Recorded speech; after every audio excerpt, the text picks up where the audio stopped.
Hello, welcome to Caerphilly Castle. Not the place we're visiting for today's video, that's up on the mountain over there behind us. But this does have links to it.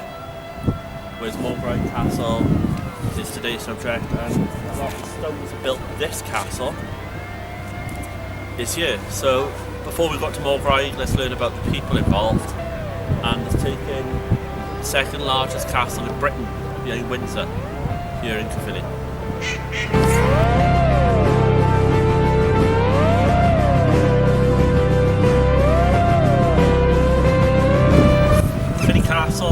Morgraig Castle, actually not Caerphilly, was built between 1243 to 1250.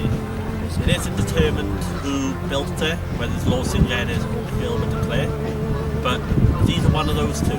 It does show characteristics of who built it, but we'll look into that when we get to it.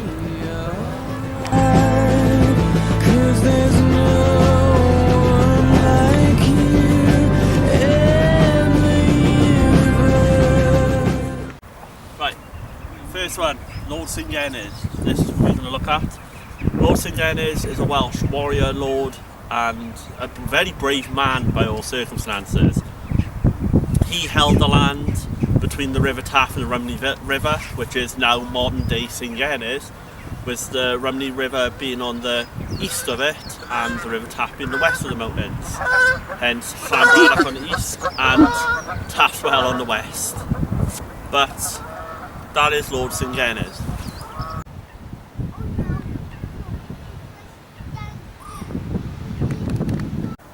And Gilbert de Clare, the 7th Earl of Gloucester, was a Norman lord who basically built this castle, as well as potentially Morgraig Castle. He built the original foundations of Castle Cork, Morgraig Castle, which is on the list of returning to in Merthyr Tydfil. He basically owned the land which was called Morgannwg, or Morgannwg, which is now modern day Mid Glamorgan and the Vale Glamorgan. So he was basically the runner of the castles down Barry as well, before it handed over to the Romleys, and the Cardiff before the Despencer family. But now we are going up to that mountain there, where you'll find Morgraig Castle. So let's go.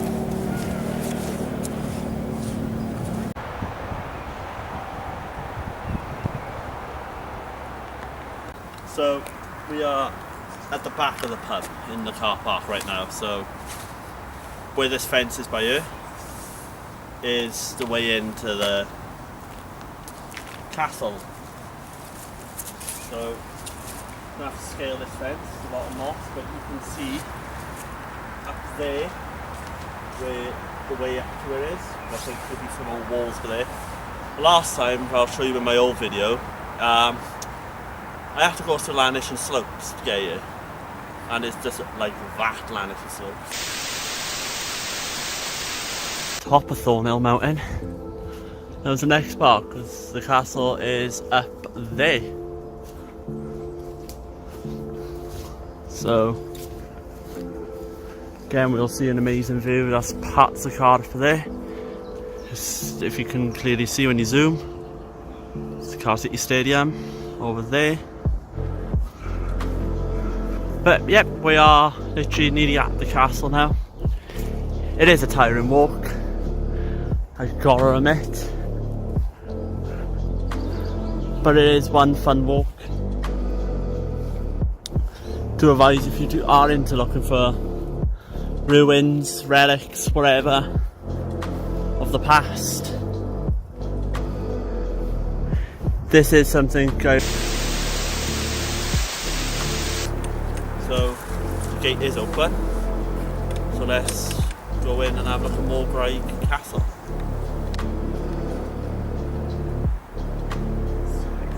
Right, so I'll show you Lanishing Slope in a minute now, but this is the way. I can see a little bit of build up straight ahead, which I assume is the old castle. Just remember, this castle could either been built by Gilbert de Clare, who built the Caerphilly Castle, who lived in Cardiff Castle at times, or the Lord Zingen is Ivar Bach, which I still quite find funny that they just called him Ivar the Short, because he was a very, very small man. But let's go straight ahead. Here we are, we're introduced by an old wall. Not much of it is left, but here it is.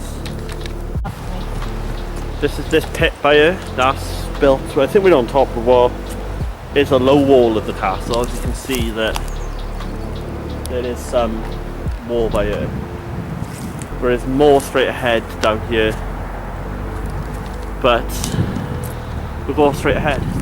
So, how was this castle rediscovered? Basically, John Ward, who was an archaeologist, part of Cardiff Museum, always heard rumours when he was younger of a castle in this area, because this castle is a bit of a border castle, because we're in Caerphilly, but there is Cardiff partially on this line where we are standing.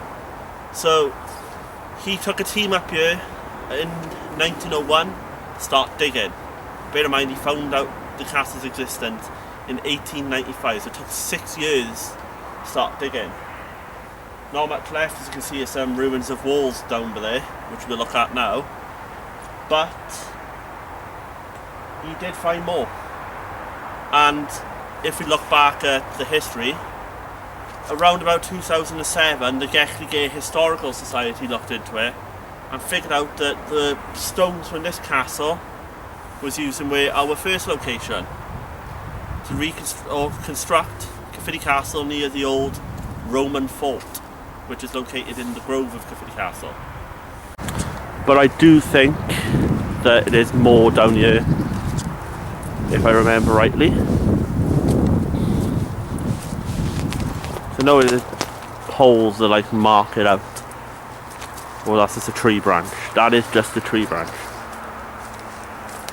But last time I came here was in the summer and it was like proper built up with trees. This is better. And this is the main structures remaining of the Castle Morgraig. This wall, which would have looked like it would have been an old keep. I don't think I can go much further than this. I might have to go round again. But you can see it's old surviving wall.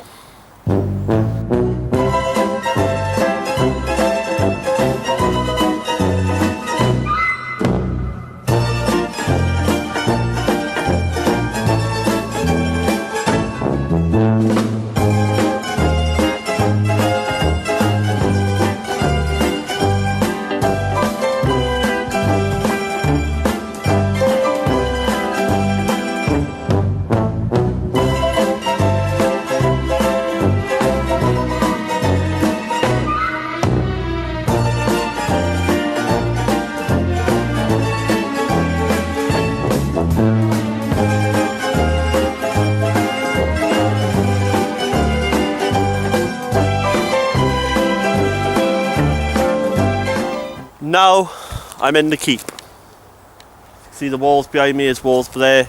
You can see where they would have looped around. I think there's more behind those trees there, but they are quite hard to get to. But let's find out some more about this castle. Let's have a look at some of the walls closely. It is made from Surrey stones, which does give a bit more credence that Gilbert de Clare built this castle, because Surrey stones was quarried in the Vale of Glamorgan, which was land owned by himself, Gilbert de Clare, rather than Lord Zingen's. But we'll just have a closer look at this castle walls while we're here. I know this is not much of a longer video than the original one is going to be, but it's a good start to this series, I suppose. Give it a bit of a zoom. You can see the Surrey stones there. You can see like the construction of it is similar to Caerphilly Castle, but it is a bit more rougher to a Welsh castle, which could give it a bit more of a look of Lord Zingen's rather than a Norman castle. But to see more of the wall up there amongst those trees. But a bit of history, a bit of hidden history of Caerphilly, this is. very hidden history of Caerphilly. You can see in amongst the trees as well that it is some stones left on the ground. If you want to see like how far I can actually go by here from where people have been walking, it is literally that far. And I don't know if that's castle wall over there or just some dirt banks, but this is the bit you can see. You can see a little gap in the wall. Could this be like some sort of an entrance maybe?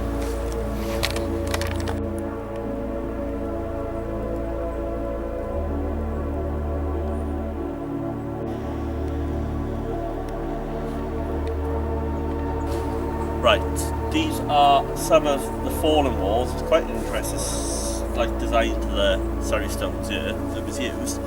But the reason for the abandonment of this castle is a little unknown. But as you can tell, like with the valleys and the mountain, the ridges, that probably strategically for battle it's not the best location to be.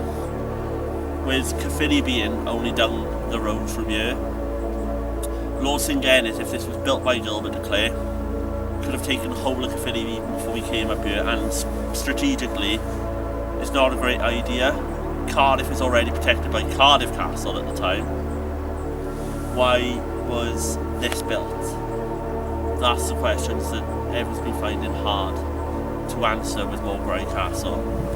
But you can see why it was abandoned. You can see the coast on a clear day. You can see the Penarth coast and all that, but if the threat was coming from Singennis way, or the valley between the River Taff and Rumney River they used to call it, why would he build a castle that was mainly facing the south rather than the north side, protecting Cardiff rather than Caerphilly from a threat up north? If that's my speculation on abandonment of this castle.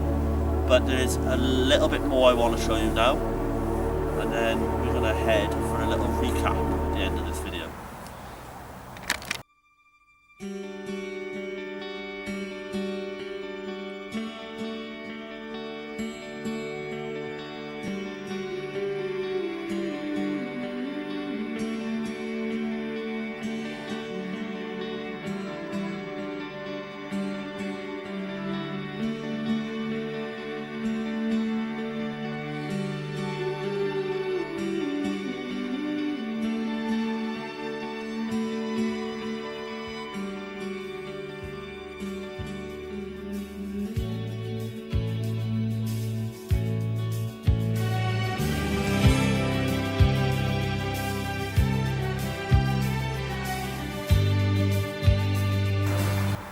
There's some of the stones, but behind here is another bit of wall.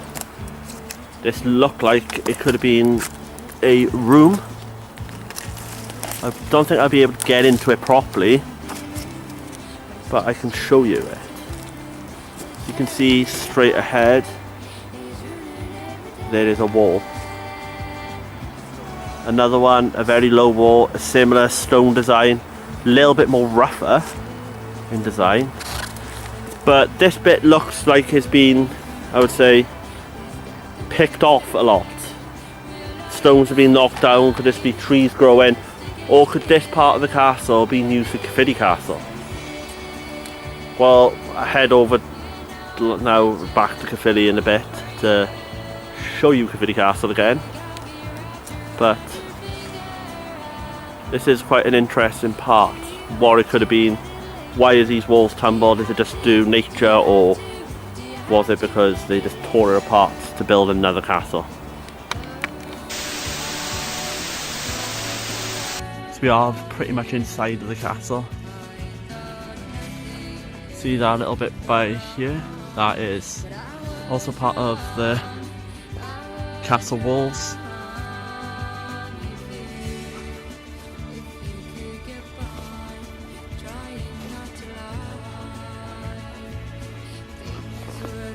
We are approaching the end of the castle now. It's very hard to tell. This is not a well kept area, this is ultimately woodland now, and I think that's pretty much it. We go. So that is Morgraig Castle. It's not much, but like I said, it could, if speculation is right, it could have been used for Caerphilly Castle. But it's still something to see. Caerphilly's second or third castle, if you want to put in consideration of Repair Castle, which is more of a manor house. But to round out the video, I'm going to show you another site that's up here, just literally across the road from here.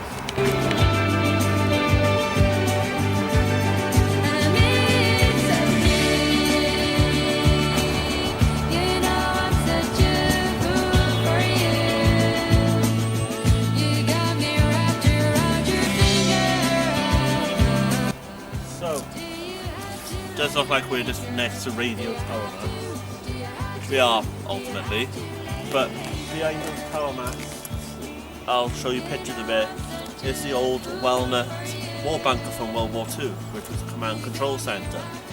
Future exploring video, maybe, probably, but down our road is where the pub is and Morgraig Castle.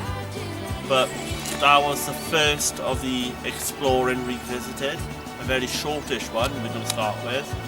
We've got 2 more in Caerphilly to do, at Lambrada Cornmill and Caerphilly Castle. But this is first of 12, so we've got another 11 more to go through. We're going to travel to Blaenavon, we're going to be travelling down into Cardiff. We've got a lot to look at, so I'll see you in the next one. Pip pip.